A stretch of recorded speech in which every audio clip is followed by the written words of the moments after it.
Today we're going to do a more advanced walkthrough of the Lunch Anyone mission for those at higher levels. Let's get started.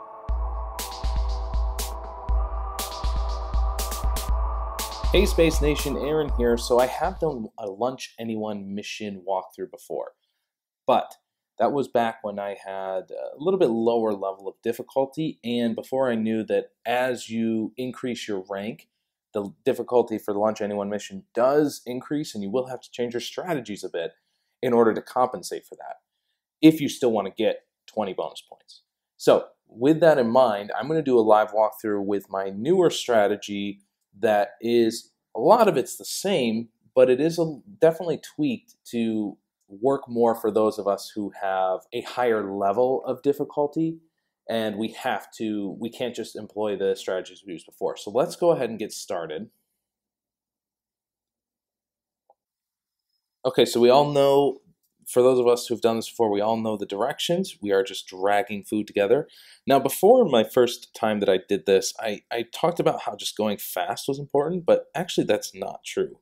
So what you're going to notice is I pay attention to my recipes on the right-hand side, and I see what I need for this recipe, and I just open my ingredients and get rid of the stuff that I don't need right away. And you'll see that my contamination score has gone up and down, which I didn't really realize before. I thought it just kind of built, but it can actually go down if you clean it up, and it actually can go down quite a bit.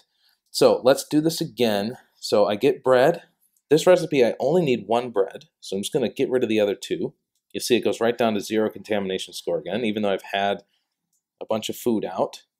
Again with this, now be careful with these. They can break apart, so move them slowly. Okay, so I only needed the one, I guess that's butter or some kind. And then open same with my relish here. I'm going to take that piece of relish off the edge. Now, the one thing that I do as well is I try to identify the pieces of extra food and put them in the freezer, but I also try to get the ones that are closer to the edge first, because being close to the edge increases your contamination score, and doesn't seem like you can lower it after it's touched the edge. So try and get those ones close to the edge first. If there's something floating around in free space, that's fine. You can see I accidentally touched the edge there and increased my contamination score. But again, this is almost entirely has nothing to do with speed. Before, I just tried to do things fast, and then I didn't have to worry about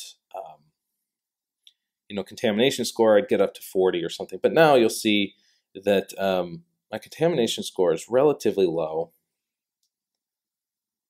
and pretty much stays that way.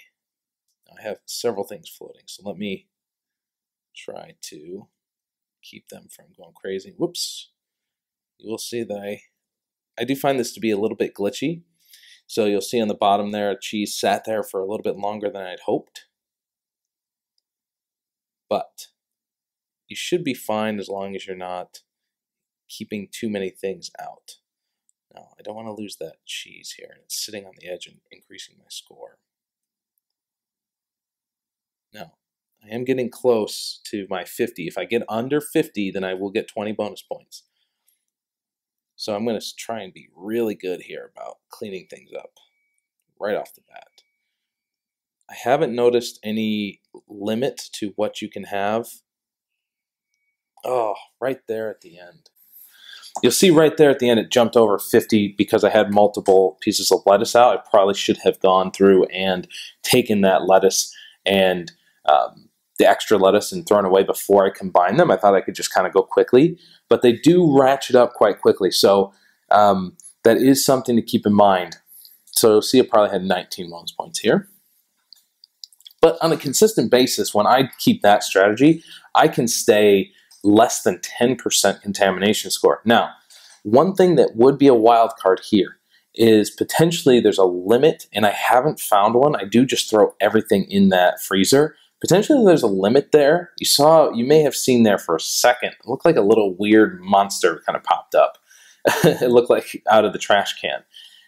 I haven't seen that impact my strategies yet. But it could. So maybe if you're creating 8 meals or something like that, it becomes impossible to store everything in the freezer.